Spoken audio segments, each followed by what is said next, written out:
Selamat datang kembali ke channel Prestige Beta Colony.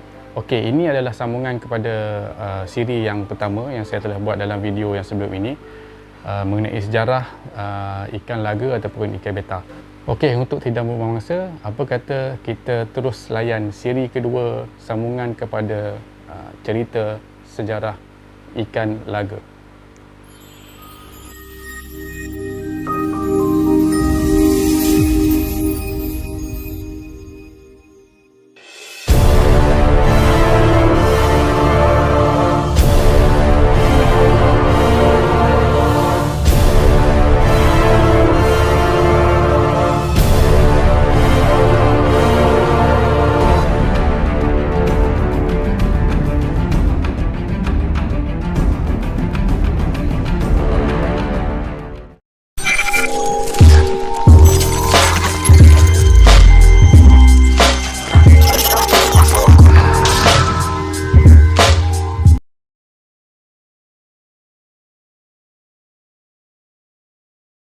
Okay, untuk episod pertama ini saya cuba untuk berkongsi maklumat hasil pencarian saya mengenai ikan laga. Dulu kita biasa dengan situasi mencari ataupun aktiviti mencari ikan laga lah di sekitar kawasan sawah. Yang modelnya adalah ada yang bahagian ekornya memanjang yang kita sebut sebagai wheeltail. Populariti ikan beta sebenarnya bermula di Thailand yang dahulunya kita kenali sebagai Siam lah.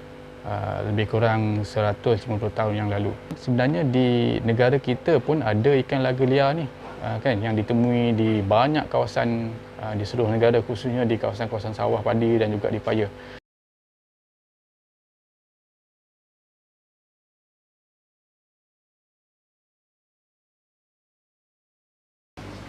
Okey, beta splendor ni seperti mana yang kita ketahui sangat popular ataupun sangat dikenali berasal daripada beberapa negara di Asia Tenggara lah, khususnya di Thailand, Kemboja, Laos dan Vietnam.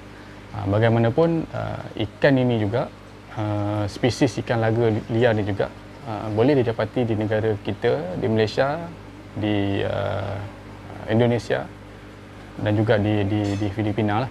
Okey, untuk bertahan di dalam habitat asalnya yang panas, yang mengandungi oksigen yang agak rendah, ikan ini sebenarnya dia mempunyai satu organ khas, organ labirin yang membolehkan mereka hidup di dalam air dan juga menghirup udara di atas permukaan seperti mana yang kita tengok lah di dalam bekas-bekas kan. Walaupun ikan ni mempunyai insang seperti ikan-ikan lain, tetapi dia ada organ khas ni yang membolehkan dia mengambil oksigen di permukaan air lah.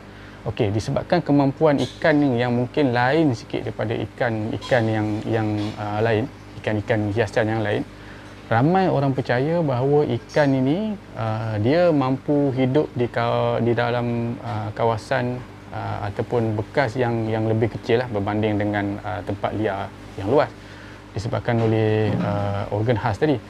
Disebabkan itulah ramai peminat-peminat ikan hiasan yang memelihara ikan laga ataupun ikan beta ni, dia meletakkan di dalam akuarium yang kecil, ada yang meletakkan dalam pasu bunga bulat yang saiznya juga agak kecil, sama ada diletak di rumah, di pejabat, kan, di atas meja, dan juga di pasu-pasu bunga lah, sebagai haiwan peliharaan kerana bentuknya yang cantik dan juga dia punya karakternya yang seperti pemangsa lah, ikan pemangsa.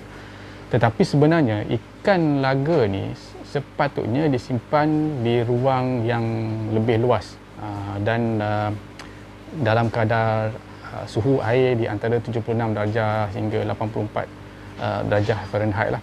Ini bagi membolehkan ikan laga ni lebih bebas berenang dan juga kita nak mengurangkan tahap stres ikan lah berbanding kalau diletakkan di tempat kurungan yang kecil.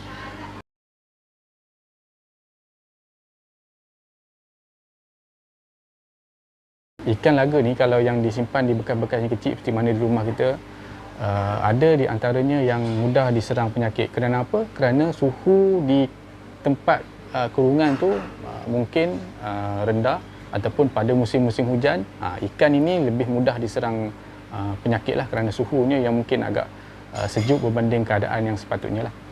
Untuk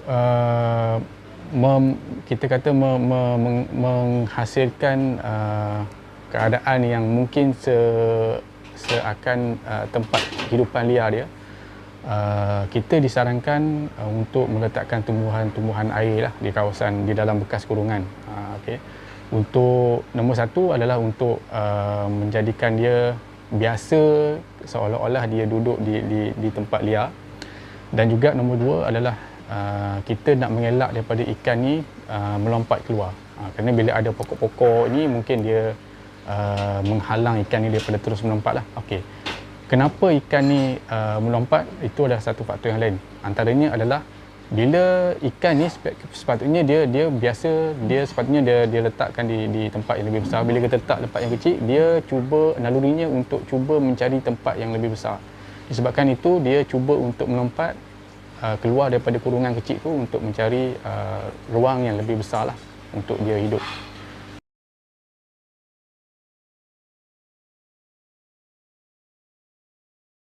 Ikan beta adalah sejenis spesies karnivor, iaitu dia akan memburu hidupan-hidupan kecil di dalam air untuk dijadikan sebagai makanan. Kalau di tempat liar, habitat liarnya, mungkin ada larva ataupun jentik-jentik nyamuk, dia akan menjadi satu diet yang bagus untuk dia lah.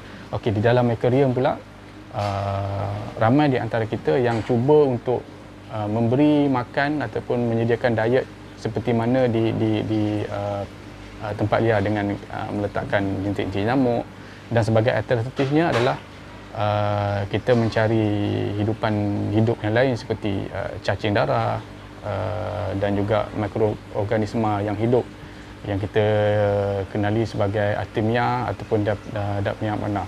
Kalau tidak ada hidupan hidup tu, makanan hidup yang macam tu, kita boleh juga memberi makan ikan laga ni dalam bentuk makanan yang tersedia lah, seperti pellet dan juga kepingan yang kita panggil flake, yang berasaskan protein lah, supaya ikan ni masih lagi mampu mendapatkan kandungan zat untuk membantu dia membesar dengan lebih sihat lah.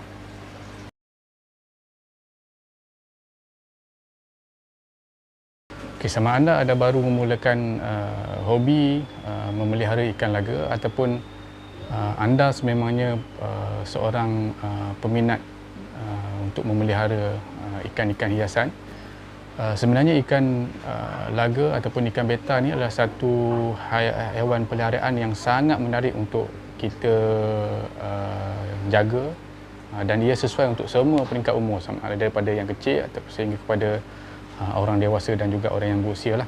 Dan malah ada juga mereka-mereka yang sudah berusia yang di peringkat warga emas menjadikan ikan beta ini, khususnya ikan-ikan beta hybrid dan modern lah, yang mempunyai pelbagai warna, sebagai satu terapi untuk mereka menghilangkan rasa stres, mungkin memberi ketenangan kepada mereka sewaktu berada di rumah dan sebagainya lah. Okey, jika pada zaman dulu peminat ikan laga ni perlu masuk ke kawasan bendang, sawah, paya untuk mendapatkan ikan-ikan laga liar ni, tetapi pada hari ini kita tidak perlu lagi berbuat macam tu, khususnya apabila kawasan-kawasan bendang, kawasan-kawasan sawah sudah semakin kecil, dan juga habitat-habitat ikan laga liar ni mungkin dah semakin lupus. Pada hari ini kita boleh mendapatkan pelbagai jenis ikan laga, sama ada kita pergi ke kedai-kedai haiwan peliharaan, kedai-kedai akuarium. Di sana ada banyak menjual pelbagai jenis ikan laga. Okey, sekiranya anda berminat untuk mendapatkan pelbagai jenis ikan beta, seperti mana yang saya katakan tadi,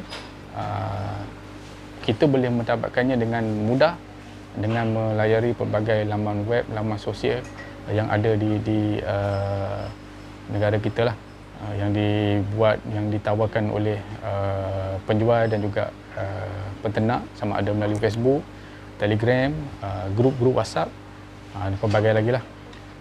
Saya rasa itu saja maklumat yang saya dapat kongsikan pada episod yang pertama ini. Saya harap maklumat yang saya kongsikan ini memberi manfaat kepada anda, khususnya kepada mereka yang baru mengenali apa itu ikan beta. Semoga dengan perkongsian yang sedikit ini memberi sedikit maklumat, memberi gambaran kepada anda tentang apa itu ikan laga dan bagaimana sejarahnya.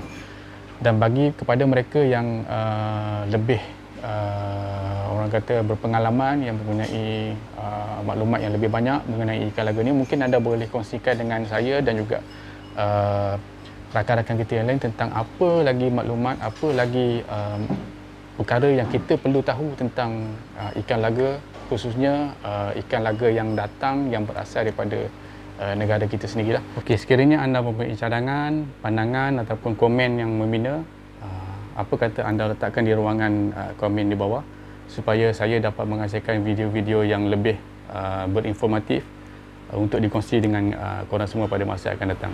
Lagi satu, jangan lupa untuk tekan butang like, share dan juga subscribe di ruangan di bawah supaya saya mempunyai semangat untuk menghasilkan lebih banyak video-video berkaitan dengan ikan laga. Sehingga kita berjumpa lagi pada masa akan datang. Assalamualaikum dan bye-bye.